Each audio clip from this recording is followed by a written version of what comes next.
man reikia laikrodį pasileisti. A tai užsiplėpėsi. Kiek pamoka paprastai 1,5 valandos? Ilgiau netruks. Aš įpratęs akademiniam. Gerai, iš tikrųjų pasileidau, tai apie Z kartą.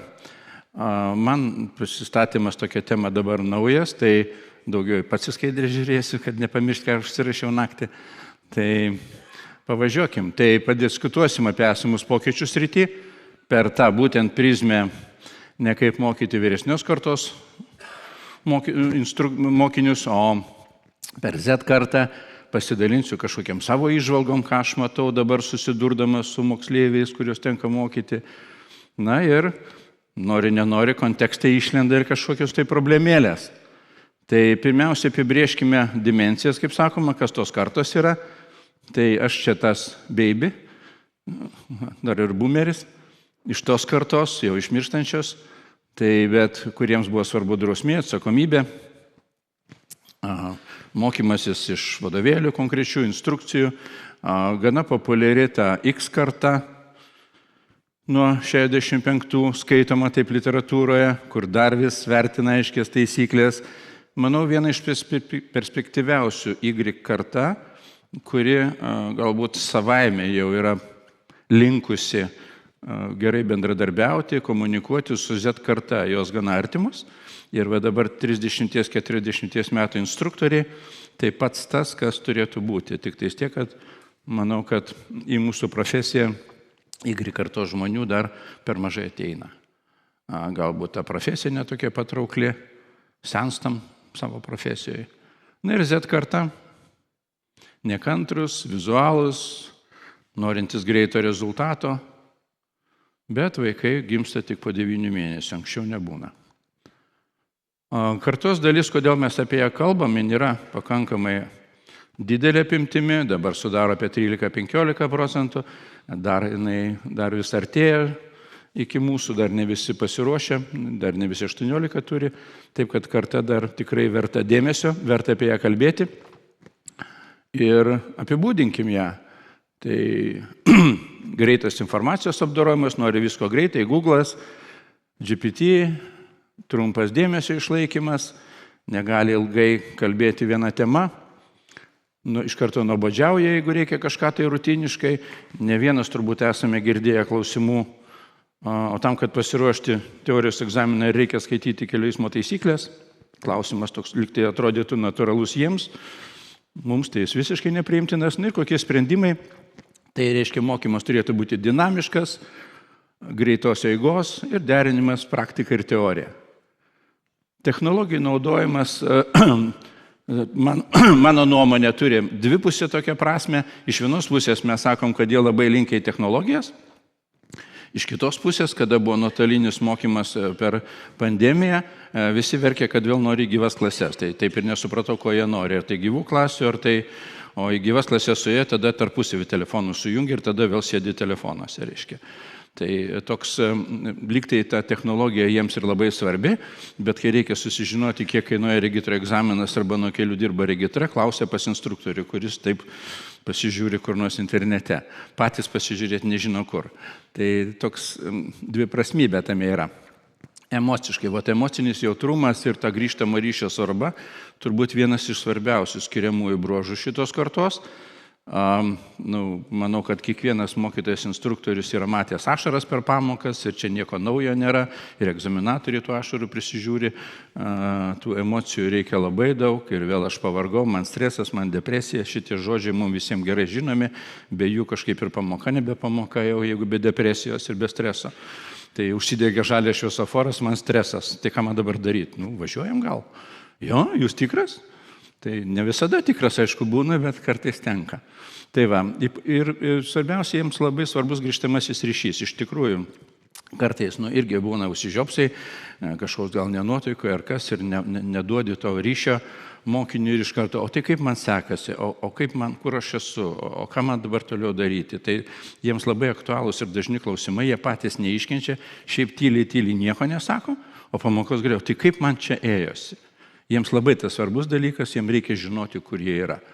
Tai Na ir pagirti, kaip tu šauniai jungiai posūkį, užlėkęs ant bordiūro, tai visai kaip ir nieko, geras veiksmas buvo. Tai pastebėti tą gerumą kažkur net smulkmenos yra labai svarbu, kad bent jau kažką gerą jis padarė per tą pamoką, nes jeigu vien tik kritika irgi negerai, ja? Tai pamatykime tas smulkmenas ir bus gerai.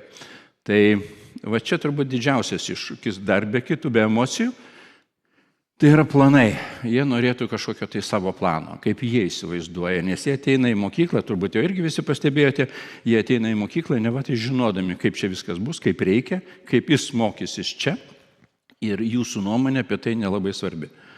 Tai tas individualizuota, man reikia taip, aš noriu taip, tas labai prasimuša ir čia, aš manau, yra svarbus labai instruktoriaus profesionalumas, pakreipti į savo norimą linkmę, bet taip, kad jis pagalvotų, kad čia jisai sugalvoja.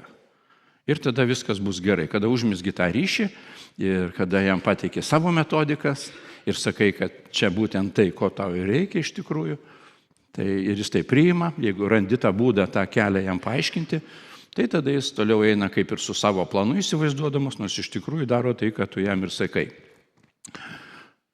Tai kas viso to jo mokina? Mokytojas. Ir tas mokytojas turbūt pats turėtų keistis kažkiek, tai artėti prie tos Z kartos, bent jau bandyti ją suvokti. Tai mokytojas taip pat turėtų mokėti naudotis visom tom elektroniniam sistemom, galbūt netgi daugiau negu dabar. Aš visiškai nesisakyčiau naudotis kažkokiam elektroniniam sistemom, kaip ir tais vairavimo lapais, sutartim, pamokų registracijom ir dar kažkas kita. Tai man sako, tai niekas nedraudžia, tai naudokis. Bet tada aš dviem naudosiuosi. Pildysiu lapus tos kelionės lapą ten dar sovietinį, aiškiai, popieriukais, parašiukais ir elektroninius. Tai aš noriu vieną. Taip, kad tas dvigubas naudojimas, tai jeigu aš eisiu elektroninį, norėčiau, kad man nuimtų popierinį.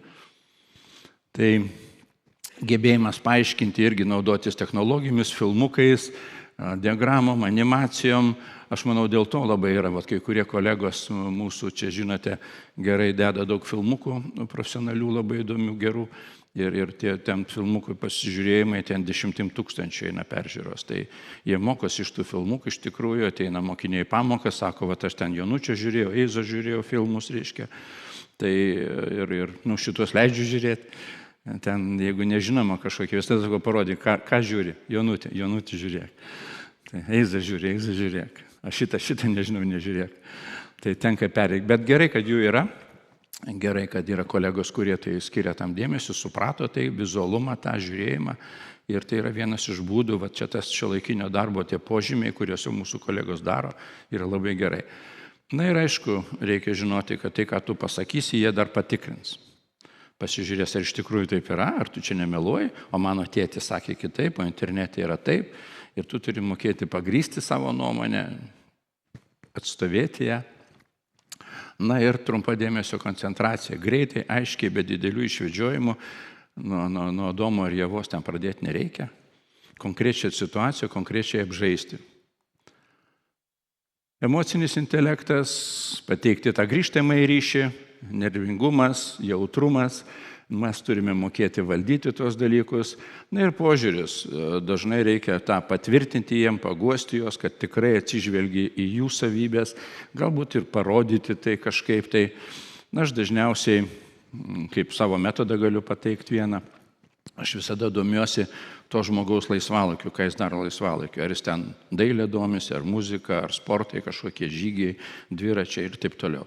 Ir tada stengiuosi su juo kalbėti būtent ta jo kalba tame hobbyje jo, ar ten kažkame kitame, jam suprantama ten, kur jisai jaučiasi, kai žuvis vandenį, ir tada kalbėsi ten toje erdvėje, kur jis yra.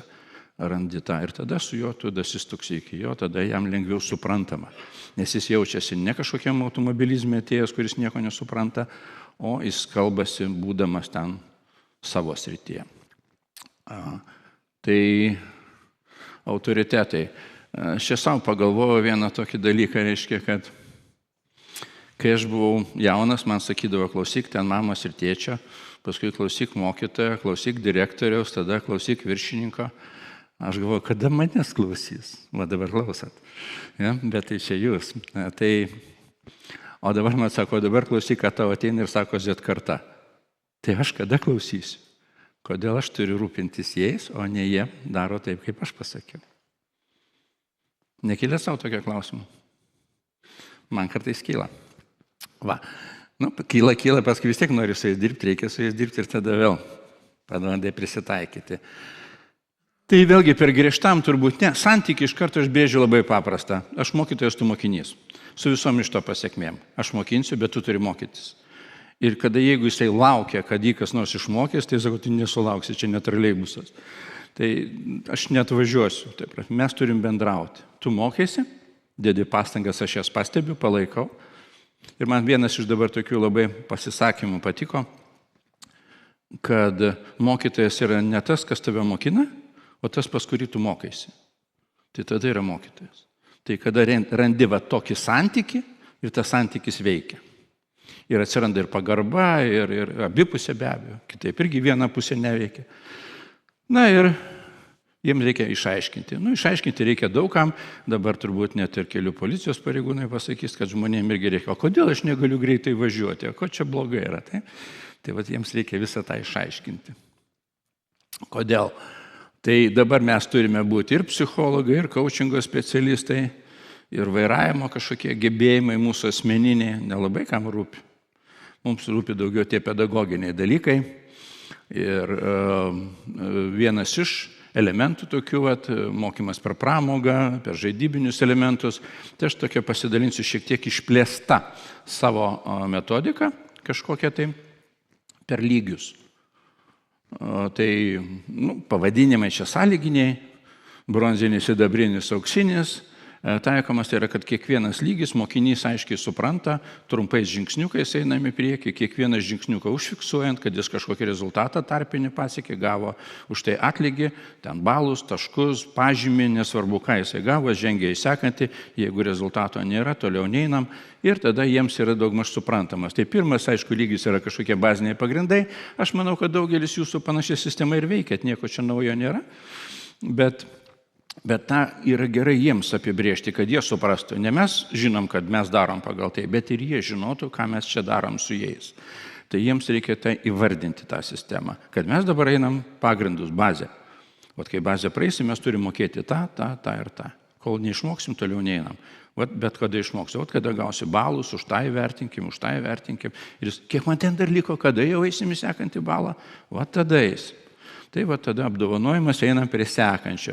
Ir taip toliau, reiškia, tada bendrieji važiavimai, važiuoti nestabdant apdovanojimais einam į manevravimą, tada pradeda manevravimo mokymus įvairiausius, įskaitant ir, reiškia, vėl mokiniai yra fiksuojamas, tu pasiekiai tą, einam toliau. Na ir paskutinis lygis jau pasiruošimas egzaminui, kada jau sudėtingos sąlygos, greitėjimo, lėtėjimo juostos, dideli greičiai. Ir jau tada pratimus apdovanojimas, pasiruošimas egzaminui. Tai yra vėlgi struktūruotas mokymas, aiški struktūra, su mokiniu apkalbama, apibendrinama, jisai supranta už ką, kodėl neina toliau, kodėl eina taip toliau. Bet aiškus progresas, motyvacija, mažina stresą, nes jis žino, kur eina, ir savarankiškumas, kad jis irgi kažkiek įtakoja tą lygį, aš dar šitą geriau padarysiu ir tada jau mes pereisim kitur. Reiškia, jis supranta, kad ir nuo jo kažkas priklauso. Tai tam, kad visą šitą daryti, eina pedagogika, kuri užtikrina aiškias taisyklės, struktūrą mokymo, būtent coachingas, kad net tiesiog reikia taip daryti, daryk taip, kaip aš, o paklausiu, o kodėl taip reikia daryti.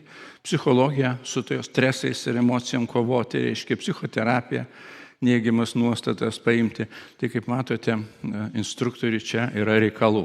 Bet kad tos visus reikalus sutvarkyti 30 valandų, manau, neina, nepatenka. Ir problema yra tai, siūlomas mokymo metodinis planas, manau, šitas 4 punktų planas šiek tiek skiriasi nuo to, kurį ten turi papkėse su antspaudu. Ne? Tai bet užtenka 4 žodžių, kad apibūdinti planą. Ir mokymo, manau, vidutiniškai, beje, ir jūs, manau, tą visi žinote apie 560 valandų realiai, jeigu kalbam rimtai, jeigu rimtai dirbam. Tai problema viso šito yra tame, kad kodėl daugiau dėmesio, Lankstesnis mokymas, daugiau savarankiškumo, lygių sistemos tos, kada nesuvarai visos informacijos, o ją aiškiai išdėsti ir kiekvienam etapė pasieki konkretų rezultatą, tai tada pasiekti nespėjai. Tu negalėjai ateiti į finišą, kad mokinys nieko nemoka, va 30 ir jis nieko nemoka. Reiškia, tu nesilaikai metodikos, nes jis turėjo išmokti, kitaip tu neatėjai iki finišo. Taip? Na ir ilgesnis mokymas turi labai aiškias psichologinės problemas. Pirmas dalykas, psichologiškai yra sunku, nes mokiniai mato 30 valandų kursą ir papildomas pamokas. Tai va tas yra neigiamas psichologinis efektas. Pirmas tai demotyvacija, nes mokiniai tikisi išmokti per 30, o kai to nepasiekia, jaučiasi nepilnaverčiais. Aš loseris, man nepaėjo, ką dabar daryti, o kaip tėvam pasakyti, kad pinigų reikia, o kaip prieš draugus pasakysi, taip, iš karto problemėlės. Jo laukia, jos užprogramuotos ir jos bus. Stresas, aš išnaudoju savo valandas, dar nepasiruošiu, ką dabar daryti. Finansinė įtampa, nebe šito. Taip? Va, tai čia yra pasiekmes to 30 valandų įkalto. Aš suprantu, kad mums sakoma, kad taigi aiškiai dokumentuose parašyta, kad čia yra minimalus kiekis, jūs paaiškinkit, pabandykit paaiškinkit.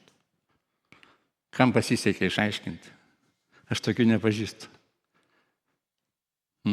Taip, kad aiškinimas turi būti paprastesnis, neturi būti 30.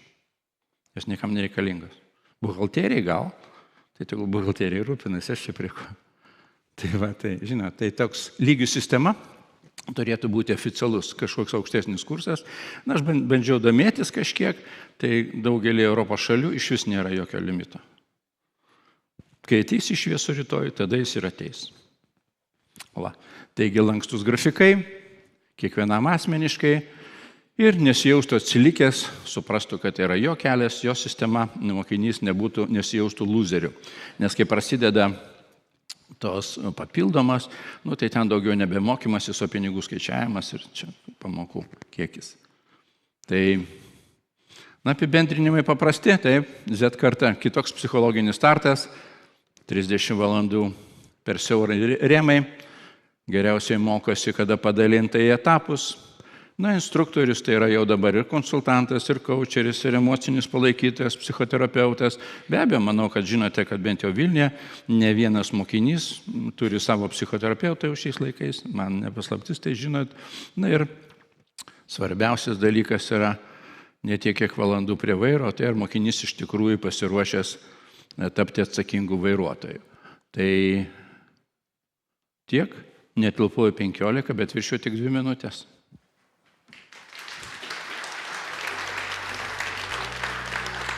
Ačiū.